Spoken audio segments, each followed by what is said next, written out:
Bismillahirrahmanirrahim. Assalamualaikum warahmatullahi wabarakatuh dan selamat sejahtera.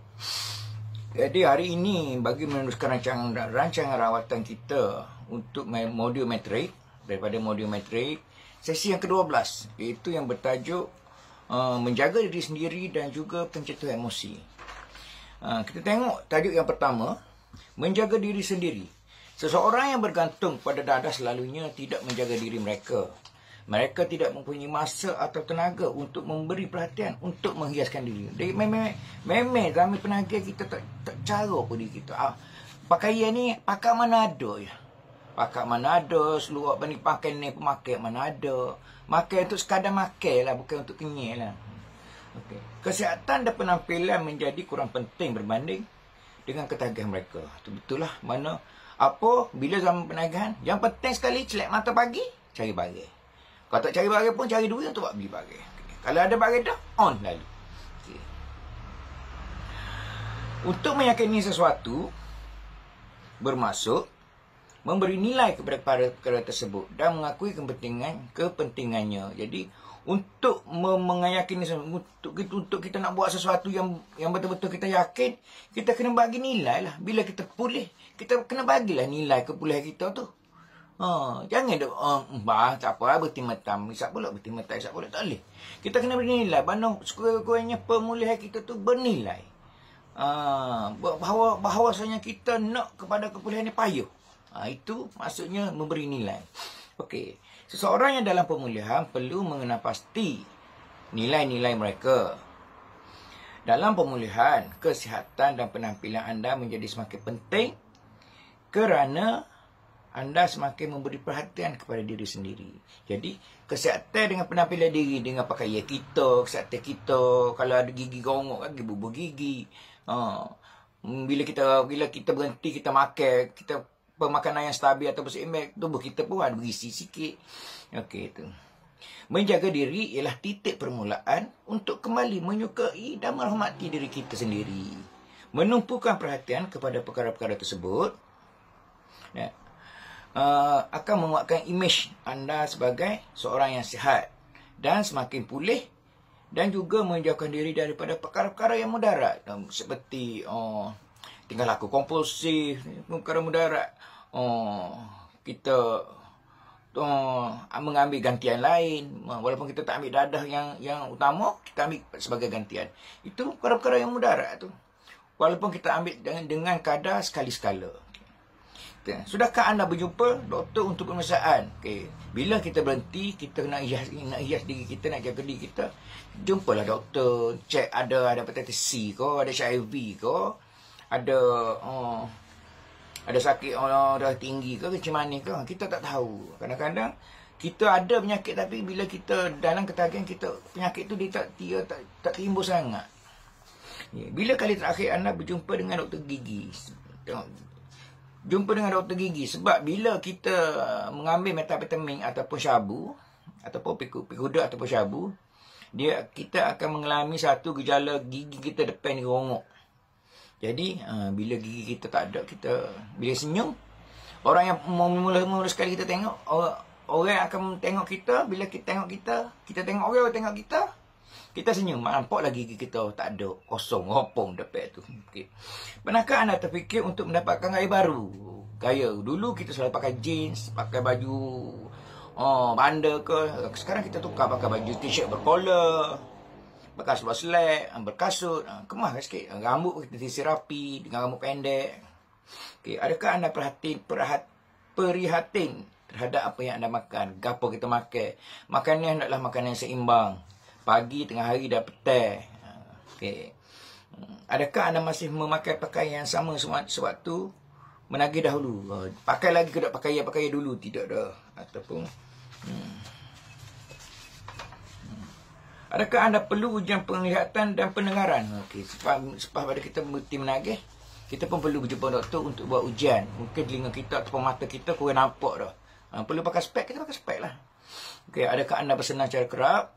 Seboleh-bolehnya biar jadikan bersenang ini adalah satu, dalam jadual itu adalah satu benda yang berkala. Yang kita buat setiap pada tarikh yang jadual itu ditetapkan. Okey, yang terakhir adalah pengambilan nikotin dan kafein anda di luar kawalan. Adakah kita bila kita tak boleh tidur, adakah kita minum kopi tu terlampau banyak sampai menjadikan tingkah laku kompulsif sampai kembung perut, memudaratkan kita pula. Okey. Setengah orang merasakan mudah untuk berubah gaya hidup mereka dan sekelip mata. Walau bagaimanapun, jika isu penjagaan dan merias diri merimaskan anda, lakukan satu atau dua perkara pada satu masa dan lakukan satu atau dua perkara pada setiap minggu.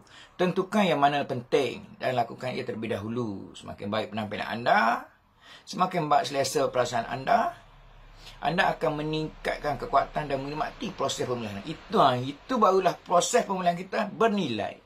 Jadi perkara yang pertama saya perlu lakukan, berhenti menagih lah. Berhenti menagih dan jaga kekalkan kepulihan. Berhenti menagih, jaga kepulihan sehingga menjadi kepulihan yang total. Okey, itu daripada tajuk menjaga diri sendiri. Okey, tajuk yang kedua ialah pencegahan emosi. Bagi setengah orang, keadaan emosi memang berkait rapat dengan penggunaan dadah. Emosi itu dicetuskan oleh penggunaan dadah. Seseorang yang berada dalam kepulihan, jika mereka dapat mengelak diri daripada mengalami emosi tersebut, seperti kesunyian, kemarahan dan rasa terpinggir, mereka tidak akan kembali menagih. Pencetus emosi ini perlu dilihat sebagai tanda amaran kepada lain. Bila timbul perasaan-perasaan ini, itu adalah memang kita lihat sebagai tanda amaran dah tu. Malas mayem, mudah marah, selalu duduk sore-sore, rasa macam orang hina kita.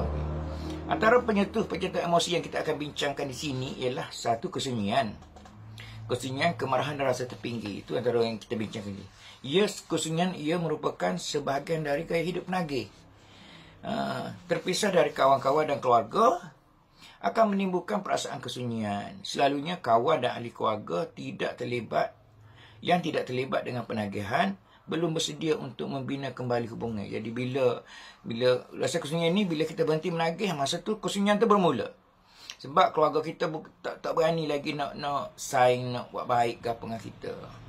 Okay, perasaan kesunyian ini boleh menyebabkan seorang itu relax untuk menggunakan dadah kembali. Jadi rasa kesunyian itu adalah satu tanda amaran lah. Okey, kemarahan. Tengok emosi marah. Pada peringkat awal kepulihan, seseorang akan diuji dengan hebat sekali. Ujian ini akan menimbulkan kemarahan yang amat sangat. Perasaan marah ini boleh menjadi pencetus dan hanya beberapa langkah saja untuk anda menagih semula. Apabila seorang menagih dadah semula, kepulihan akan menjadi satu perjalanan yang sangat panjang untuk merasionalkan minda. Bila kita start relax balik, jadi pemulihan kita kena start pada kosong, zero balik lah. Jadi bila kena start zero, jadi kita panjang lagi kita nak tempuh lagi. Kita akan tempuh benda yang berulang-ulang. Jadi kita akan mudah fed up. Gitu. Okay, perasaan tidak berguna. Mengekalkan abstinence merupakan matlamat yang ingin dicapai. Seseorang yang dalam proses pemulihan biasanya merasa bangga dan boleh memberi alasan yang baik mengenai apa yang mereka boleh capai. Okay. Kadang-kadang seseorang dalam kepulihan merasakan mereka telah kehilangan sesuatu yang berharga dalam kehidupan mereka. Kepulihan ibarat seperti menjalani hukuman penjara, iaitu sesuatu yang perlu dilalui. Betul, itu adalah betul. Ini telah menukar maksud kepulihan yang sebenar. Penggunaan dadah dilihat sesuatu yang baik, manakala kepulihan dilihat sebagai sesuatu yang buruk. Situasi yang tidak stabil ini akan mempercepatkan seseorang itu ke arah relax kembali. Jadi kita nak, bila kita rasa orang tak berguna, orang tak cara kita, orang tak sekecek dengan kita, masa tu kita rasa, baik-baik aku kena balik. Ada juga kawan-kawan yang seangkatan ataupun sebaya dengan kita yang boleh kita bincang-bincang soal lagi masalah apa-apa yang timbul. Okey. Adakah setengah emosi ini pernah mengganggu anda sebelum ini? Yang mana satu? Selepas pada kepulihan, memang emosi-emosi ini selalulah mengganggu. Macam kesunyian, kemarahan dan rasa terpinggir, dikecewakan, dihina. Okey, adakah lain emosi negatif yang anda alami? Apakah emosi tersebut? Mungkin emosi yang lain negatif banyak. Mungkin rindu. Boleh berhenti bagai tapi saya rindu. Alasan rindu tu memang cukup besar makna dia. Okey, salah satu matlamat proses kepulihan ialah mempelajari untuk memisahkan fikiran, tingkah laku dan emosi supaya anda mampu mengawal apa yang anda fikirkan dan bagaimana anda bertingkah laku. Sangat penting untuk mengenal pasti dan memahami emosi supaya anda tidak lagi diganggu oleh perasaan anda. Yang di awal sesi rakaman kita ni, saya pernah bagi tahu dah cara nak memisahkan perasaan, emosi dan tingkah laku. Jadi awak gunalah kaedah tu. Mana fikiran dengan emosi dan tingkah laku tidak boleh berjalan seiringan. Kalau sama ada fikiran dengan tingkah laku ataupun emosi dengan tingkah laku pun tidak boleh. Yang boleh berjalan seiringan hanya fikiran dengan emosi sahaja. Sebab fikiran emosi kita tak akan bergerak ke mana-mana. Setengah orang menyedari bahawa menulis merupakan satu perkara yang baik untuk mengenal pasti dan memahami emosi mereka. Anda tidak perlu mempunyai kemahiran penulisan yang baik untuk menulis. Orang yang tidak suka menulis dan tidak banyak menulis sepanjang hidup mereka masih boleh belajar mengenai diri mereka melalui kata-kata dan ikut arahan dan mengenali diri anda. Yang pertama, cara untuk menulis. Cari tempat yang selesa, bersendirian dan hanya untuk menulis. Cuba menulis setiap hari. Walaupun pada hari itu anda hanya mampu menulis beberapa minit saja. Tak apa. Awak tulislah. Walaupun awak nak tulis ejaan awak tu salah. Tak apa, awak tulis. Peringkat awal ni awak tulis dulu ke apa. Siapa saya, apa saya jadi gini, apa saya dirakut ke mak kita, apa aku dengan orang kampung ni tak boleh bekerjasama, apa orang kampung selalu menghina kita.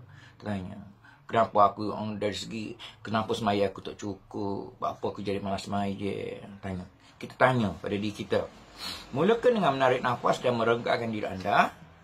Tulis jawapan kepada persoalan yang anda tanyakan pada diri sendiri mengenai perasaan anda.